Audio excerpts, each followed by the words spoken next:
Hey everybody, welcome to Greg Morton Outdoors. Gonna get out and do a little hike today, but I was thinking, you know, most people who are gonna hike the Appalachian Trail in 2024 are somewhere between maybe anywhere 3 to 6 months, 7 months out from starting their trek. So I thought today we'd do a little walk and talk, and maybe I could pass on some tips, tricks, and things to think about, and hopefully I can make your planning process a little bit easier. Well, I'm out here hiking today at a spot that's not the most popular around Colorado Springs. It's not up in the mountains, you don't have the epic views and everything, but it's close to home, and it's pretty quiet for the most part. So far I've seen about 4 people,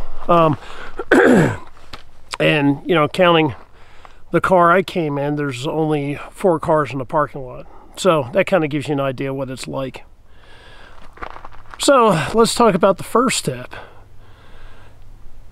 Test out your gear before you actually get on the Appalachian Trail.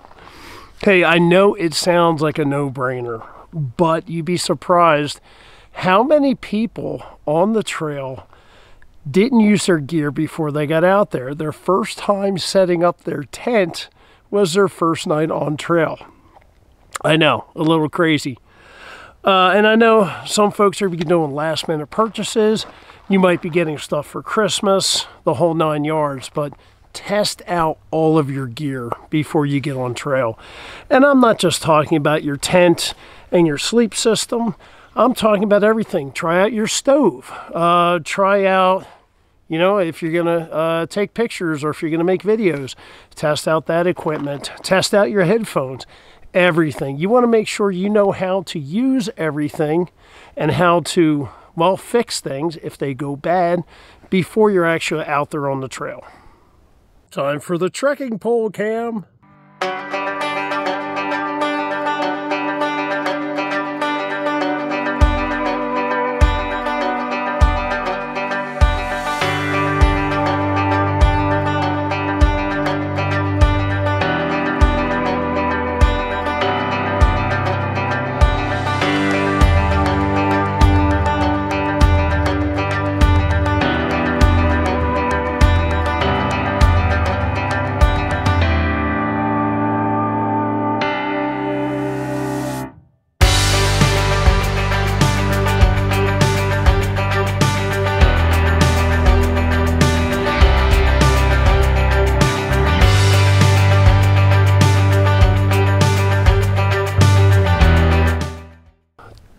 As I was hiking, it just dawned on me, and I thought I'd hit this point too.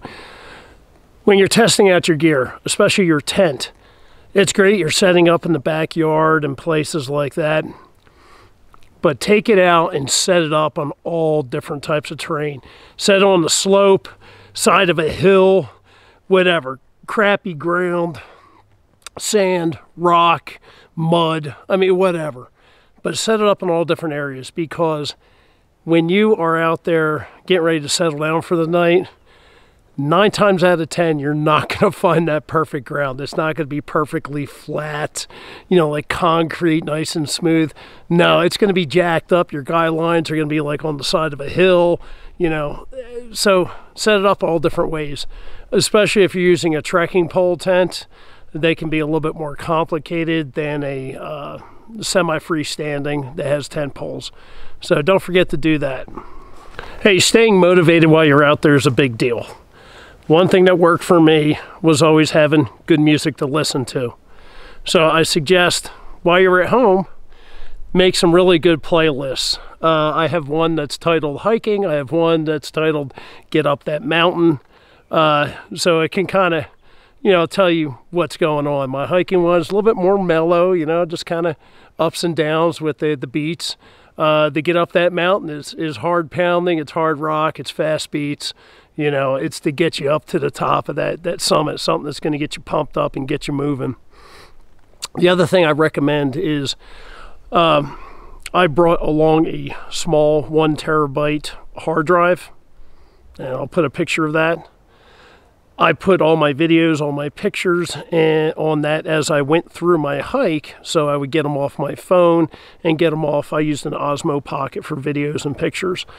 The other thing I did is before I left, I downloaded all of my music and put on that hard drive. So this way it wasn't all on my phone taking up memory, because there's going to be days when you're going to use your phone if it's a secondary, or even if when it's your primary, you're going to be using your phone a lot and it's going to take up a lot of memory. So what I would do is I would adjust over time what albums, what songs, what artists were on my phone, and I'd swap them out back and forth. Because after a while, you're going to be like, oh shit, it's this song again. You're not going to want to hear it. So keep things fresh with that new music while you're putting on your phone. Definitely download it. Don't think you're going to rely on Spotify, or I don't know if anybody uses iHeartRadio or anything streaming services. Two reasons. One, there's going to be times where you're not going to have the connectivity, so it's not going to work. Two, even if you have the connectivity, it is going to suck your phone dry of power. So don't use it. Just download music. Use, like, I have a Samsung phone, so I've got their Samsung Music app, and I listen to things that way. Let's talk about stoves. Well, I know everybody's got their own preference out there, but you know, let's face it, there's basically two types of stoves. One that uses solid fuel, wood, charcoal, or like the fuel cubes, the aspect cubes. We call them heat tabs in the Army. So you've got that type of stove, and then the other stove is one that uses a sort of a liquid fuel, whether if it's isobutane, alcohol, or white gas. By far the most popular one out there is one that uses isobutane. I know the alcohol stoves are great with higher altitudes and in the wintertime, but unless you're starting in January in Maine, my recommendation is to go with an isobutane stove. I personally use the MSR Pocket Rocket. I thought it was fantastic. I've got one that's basically the same construction as a BRS stove. It's okay. I've found that the wind can blow it out kind of easily. But whatever, that would be my recommendation, is go with an isobutane. The reason why is fuel is always going to be, able to be found. White gas, forget it. Chances are you're not going to find fuel for that. An alcohol stove, yes, you can, but a lot of times, you might do a resupply at some mom and pop store, and they don't have denatured alcohol, or they don't have, heat, because you can use that too. The only thing they have is isobutane. The other thing is, when you do a stop at a hostel or some place that might have a hiker box, what you're going to find in those hiker boxes are fuel cans that there's still some fuel left. My recommendation, one of my biggest regrets is not taking mine, is get one of these fuel transfer devices. I got mine off of Amazon, but Garage Grown Gear and Hilltop Packs both have them for sale also. And please go support those guys instead of some stupid Chinese company that's ripping you off anyway. Go to Garage Grown Gear or go to Hilltop Packs to buy them. But one of these fuel transfer devices, and what you can do is basically you'll use your same canister for the whole AT. You can take these partially used ones that are in the hiker boxes and transfer that fuel into yours. And if you look on the side of the can, there's a way you can kind of measure to see how much fuel that you've got in your can, so you don't overfill it. You can float it in water, and it can tell you, a rough estimation where you're sitting with your fuel. But you can save a lot of money doing this. And the other cool thing is you can hook up your friends the same way, or other people just hanging out in the hostel. And you're also kind of doing a hostel a favor by getting rid of all these old fuel cans. You're going to empty them all and they can get thrown away instead of cluttering a hiker box.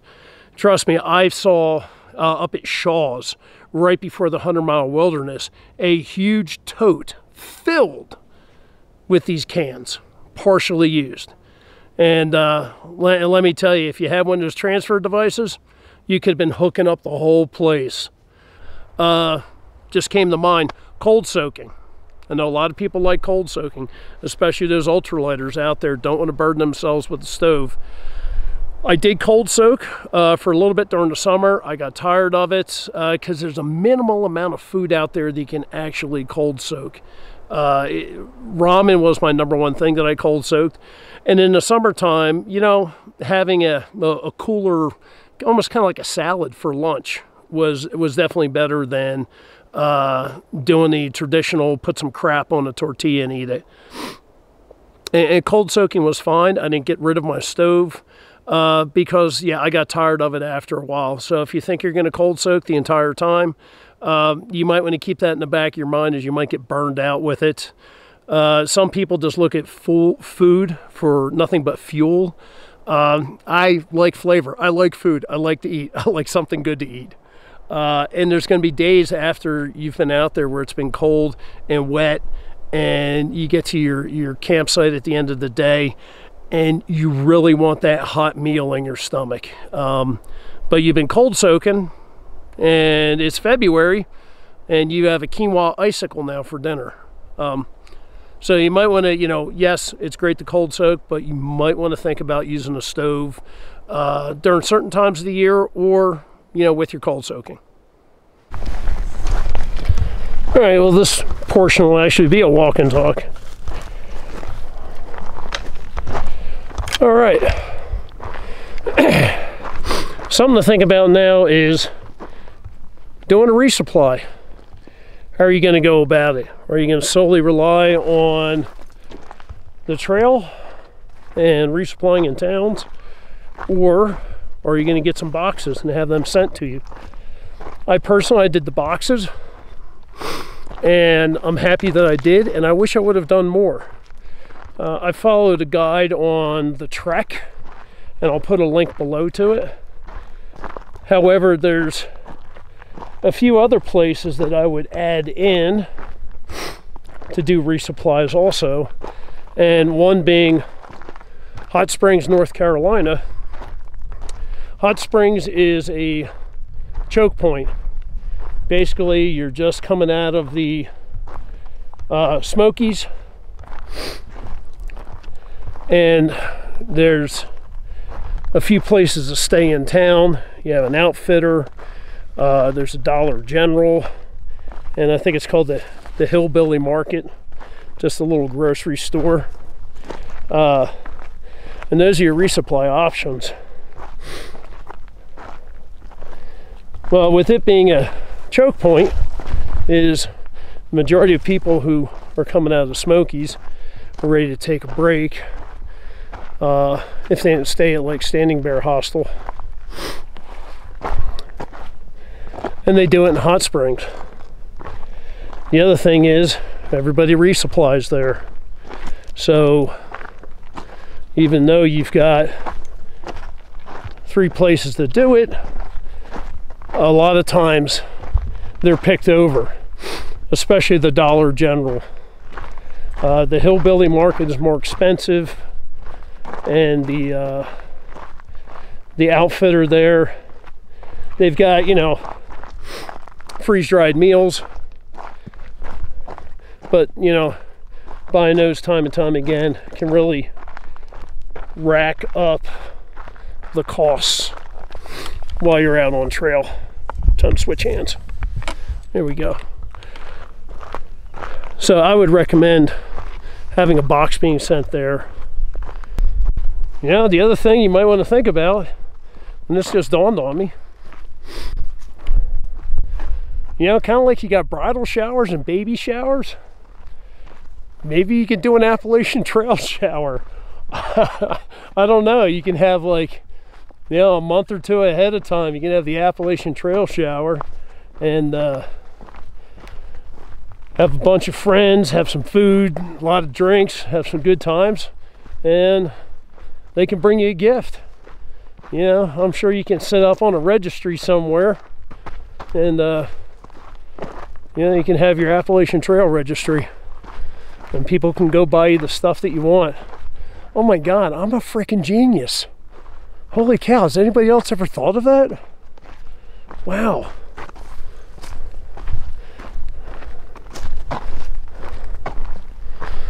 I think I might have just won the internet today for that idea. Hey, that's copyrighted. You heard it first here. You know, Greg Morton Outdoors. Don't be stealing it. Well, I kind of touched on the whole family, friends, you know, all that stuff, and those guys supporting you with my brilliant idea. I got to talk to some friends about it. I'm sorry, I'm still kind of hyped about it. But how can you keep them all informed? Everybody, they want to know what's going on. They want to talk to you. They want to see pictures. They want to see videos. They want to know all about this because a lot of them will be living vicariously through you. I'm sure a lot of you out there have Instagram, Twitter, Threads, Facebook, but maybe not a lot of you have thought about doing a YouTube channel. Well, maybe now's your time. You don't need fancy equipment to do it. You can do it with your phone. I mean, the phones these days are fantastic. In fact, a lot of the footage during inclement weather on the Appalachian Trail was done with this very phone right here. And this way, you can post your videos. They don't have to be anything fancy. In fact, the editing software I used was, let me pull it up for you.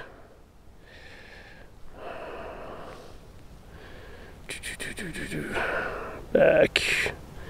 What is it? UCut. So that's the video editing software that I used was UCut. There's a free version. I paid for the full version, which was minimal. I don't know, 10 bucks, 20 bucks, something like that. And that's what I used to edit my videos while on trail. I would take the memory card out of my Osmo Pocket. I had a card reader, put it in, plug it into the phone, download all the videos and pictures, put together my videos, save those, upload, you know, when I got into town, but also then that small 1 terabyte hard drive, I would put all the photos and the videos onto that for safekeeping, and worked out just fine. So like I said, a YouTube channel, okay, I mean, you're not Scorsese, I'm not either. You know, we're not making an award-winning documentary here. It's just chronicling your adventures on the trail, posting them somewhere so people can watch them and see what you're going through and get a good understanding. And who knows, maybe years later, or maybe a year later, you're going to be doing a video like me saying, hey, listen, this is what I learned on the trail. This is what I want to tell you guys, so you're more successful. Just a thought, if you are going to do the YouTube thing, I recommend pick up one of these. This is the Pedco ultralight tripod, and for all of my still shots, well, actually non-moving portion of the videos, I use this today strapped off to a tree branch. So it's got this Velcro strap right here. You can wrap it around a tree, and you see it's kind of V-shaped here on the top, and that just goes like right over the limb. It works great. You know, a couple legs there to put it, so when you set it on the ground, it's got this nice little tripod head that's adjustable, you know, up and down. Additionally, there's a ball head on this, so you can finely tune how your camera or your phone is set up. And it also comes with one of these clamps that has a couple 1/4-inch screw slots. So yeah, one of these adjustable clamps so you can wrap it around your phone. That's how I was able to do the trekking cam video, was this strapped off to my trekking pole, and I had my phone on there using that clamp. So there you go. Yeah, it's the Pedco Ultrapod 3 is the name of it. The price, 25 bucks. I don't know. It's on Amazon. Take a look. Really not expensive. Very lightweight. So, you know, that's not going to affect you there too much. Hey, the last thing I kind of want to talk about is don't get bitten by the gram weenie.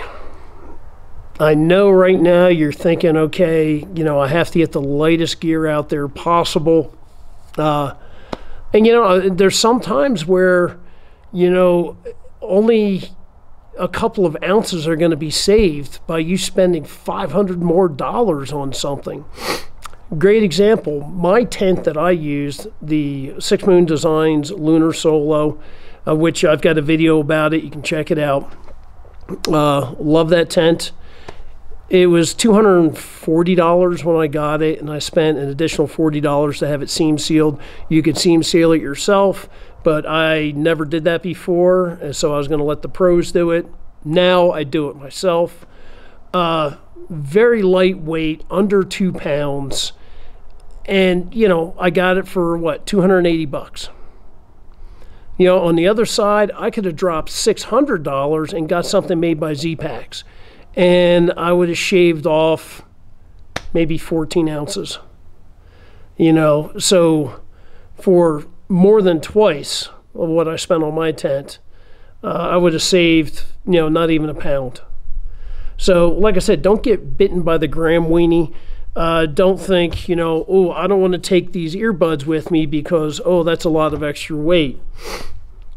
Let me tell you, that's all going to go out the window when you get into town and do your resupply and you're walking out of there with a frickin' 3-pound summer sausage, okay? You know, you're going to be humping out, you know, avocados and oranges and crap like that to have on trail. So don't sweat, you know, 10 ounces on your earbuds. You know, and don't spend a whole bunch of money on something where it's not going to be a big, you know, weight savings or convenience savings. I saw a guy who was doing the trail and he had a backpack and a sleeping bag from Walmart, and he was hiking the Appalachian Trail. One person I hiked with quite often, Savory, she bought a bunch of her stuff off of Amazon. Was it, you know, the most expensive cottage company out there? Absolutely not. In fact, her food bag was a waterproof bag she had from canoeing. And hopefully she got rid of that. I gave her one of my Dyneema food bags. Anyway, to get off track. But I mean, yeah, she made it to Katahdin just like the rest of us, and you know, she wasn't a gram weenie about stuff whatsoever. So, you know, don't get wrapped around the axle when it comes to, you know, should I take this, you know, excuse me, take, you know, something that's really lightweight, like that fuel transfer device.